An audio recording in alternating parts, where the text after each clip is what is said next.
Dude, striking it today. Seriously. We filmed the video yesterday and I was hitting it like everywhere. It was terrible. So I did some changes. Overnight I internalized them and today is already way better.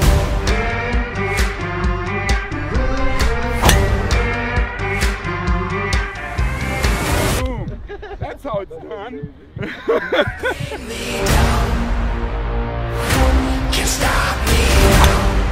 We made it happen. Now we do it over and over and over again. Cold. Yeah, very cold. When you're training in cold conditions, Then transfer to warm. you go faster. Have you noticed that? Yeah. My fastest has always been in warm conditions. Well, what I'm saying though is you train hard in cold conditions. Dude, I'm from Munich. Yeah. I have no other chance. Dude, I'm from Munich. So maybe it's a good way to teach the system to go hard, and then when you get to warm weather, your body like frees up or something. Or would it be better to train in like... Kyle asked me to turn my AC up to like 82, 83 degrees. I don't know if that's a CNS thing or more like a muscular thing, because in warm conditions everything stretches more, right? You have more range of motion. More range of motion equals more speed. There's definitely something to it. But yeah, I've never been like 220 when it's 5 degrees outdoors. It's very different, and it's cold today. But it's second half of December. I got to ramp up the speed because the first tournament is coming up early March. So now I got 2.5 months to amp up speed again. I've been working on so many different things throughout the winter in terms of accuracy, and I've had a speed session here and there, but I was not really pushing speed. So I still got up to 220 when I wanted to. But now is the time to ramp it up again. That's one, mechanics. So I got to go through all my power sources again, go back to my benchmark that I have on video, and I have all my feels. I'm gonna go through all of them in a bit here. But then also, it's speed ramping. I got to push my CNS to move faster through the same motions that I always did. So I got to go back to my swing that is still there, but I got to do some checkup. I got to move faster throughout that motion. And that's what I'm going to do throughout the next 2.5 months. And I'll kind of document that on YouTube for you guys so you can follow along, not only follow my journey, but also maybe copy some stuff for your speed journey. Because this stuff doesn't only make sense for long drive, it also makes sense for golf. Because the more you push your maximum speed, the more you're gonna build up your speed reserve to also be faster on course without even noticing.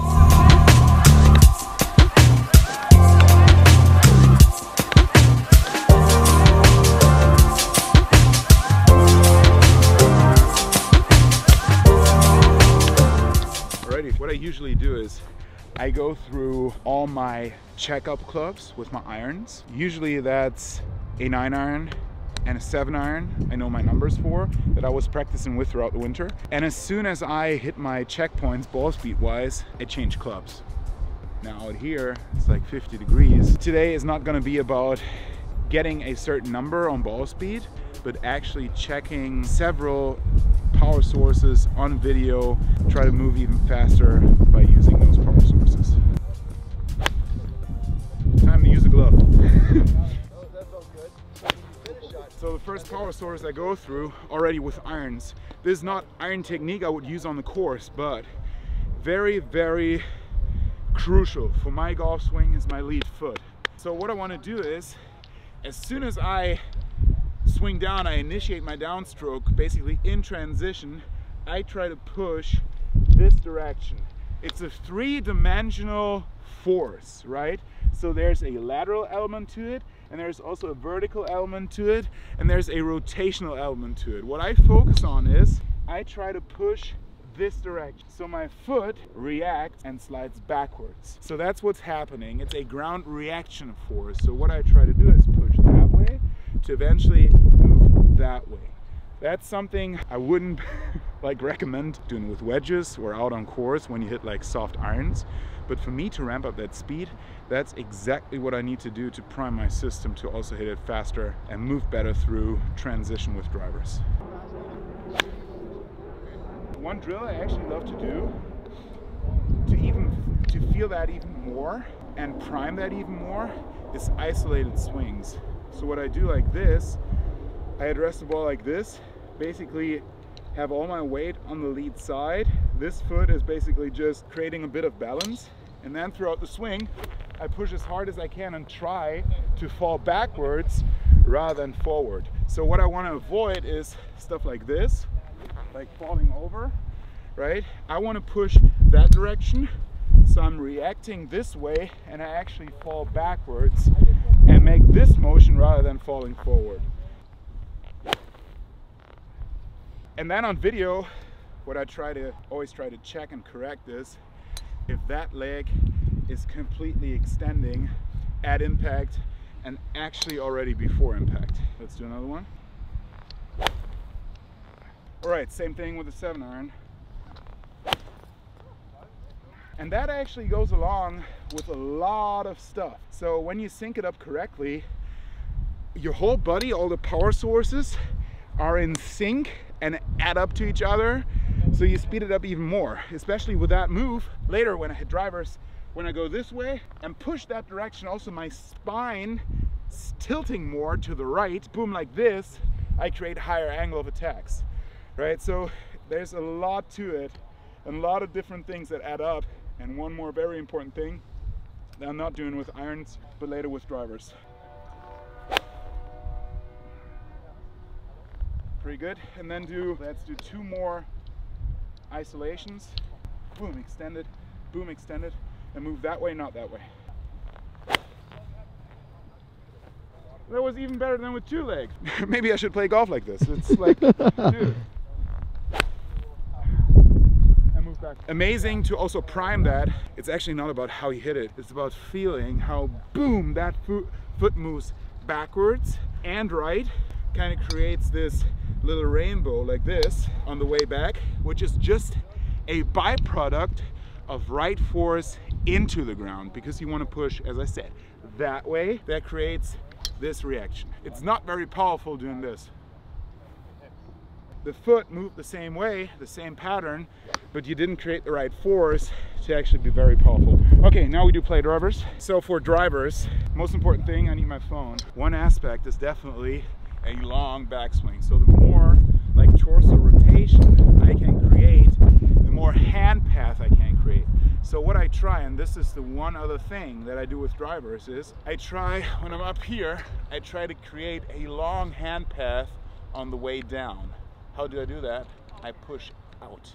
I push out this way and create a wide arc downward. A lot of people try to get narrow, but that's not very powerful. You want to be acute right here, yes, create lag, obviously, but you create even more lag by, boof, going wide. So what I try to do, I try to sync that up by pushing this way, boof, and at the same time get wide here and tilt that spine angle to the right. This is like the 3 power elements that create more power, more speed eventually. This is a couple bits that I need to check up all the time and get back to when I start to push speed. Nice shot. Try and do that. That was pretty bueno. Can you guys do that down there? You guys got that? I mean, you give it a couple years. The C note down there. I got that. I set it to slow-mo, as many frames as possible, so the iPhone can do 240, which is an amazing number. For many reasons. For a lot of reasons. So you can go 240 frames. Right now I weigh about 237 pounds, so we're still getting there to the 240, but we'll be there very soon. And ultimately, that's my life goal, seeing a 240 on a launch monitor. It's gonna happen. It's about a lot of factors, especially about the balls, but at some point it's gonna happen. 240 miles an hour ball speed. And this is one of the tiny steps towards that goal. So okay, we got to do the video checkup, and I'll talk you through the tiny bits that I'm looking for. So what I check down here is, one thing is backswing length. So obviously, as it's fairly cold out here and I'm wearing like 5 layers, I don't expect as much range of motion as I expect when I go out. It's 100 degrees and I'm wearing short, right? But this is okay, it's fairly okay, something I was not focusing on. But then in the downswing right here, this is what I was talking about. I can definitely create a lot more like horizontal hand path right here. So I don't want those hands to go like they go a little bit horizontally right here and then vertically down. So I want them to push out even more to that side, huge power source, to create more hand path. Something I'm gonna focus on in this session, because right here, as you can see, lead leg, boom, leg is extending, that is perfectly fine. That left shoulder backs it by going back and around here, boom, that is perfectly okay. Also that foot is flying back to the trail side a little bit. Could create a little bit more lateral force there. Okay, so that's 2 bits I'm gonna focus on. That first bit in this session is definitely hand path length. So I try to push out even more this direction, boom, in the downswing. So what I try to do is I use my thumb to actually push onto that thumb, like boom, go that direction even more. Almost like extend that arm on the way down, then rotate and apply even more lateral force that direction to boom, fly back even more and have a balanced finish backwards. Lots of things. They all add up and they all have the same goal. Do 2 things. Create more speed, more effortless speed, because it's gonna feel like nothing. And 2, create high angle of attack. That's gonna create high launches with low spin. 2 things that create distance. First thing, I'm just gonna try it like this, like normal. Try to go up more, boom, like this. And if that doesn't work, I come up with a very interesting drill. And check it. And this is, dude, that's my daily business. I'm like hitting a golf ball, check the video, hit a golf ball, check the video. And as soon as I feel like I'm there and I've connected a certain motion with a feel, then I crush it over and over and over and over and over again and do it till I'm done. And I'm never done.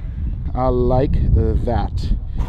So that first motion is already boom.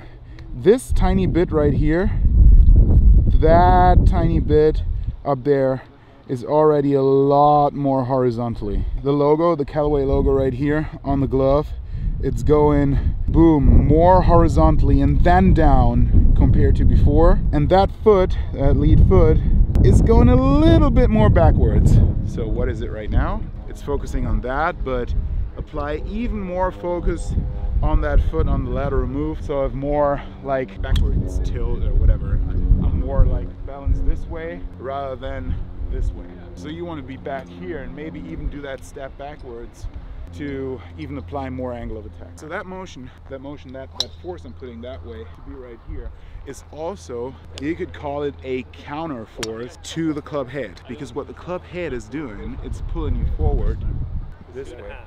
It's pulling you forward. You want to apply a counter force to boom, be back here.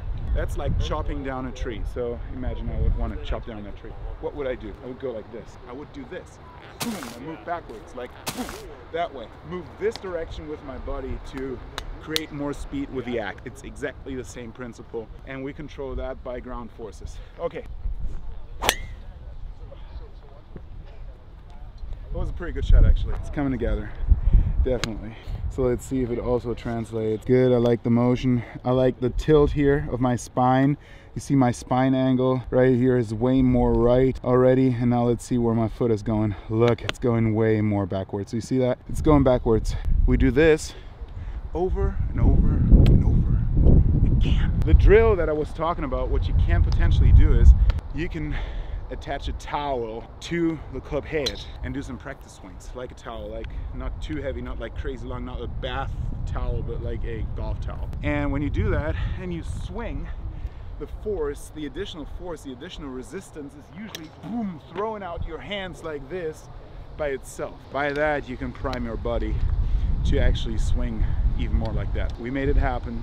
Now we do it over and over and over again. And what I want you to do is hit that like button, hit that subscribe button, and leave me a comment if you've tried all these things on the range yourself.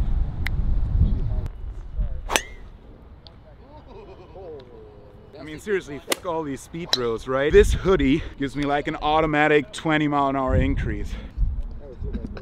That's how it's done. Boom! That's how it's done.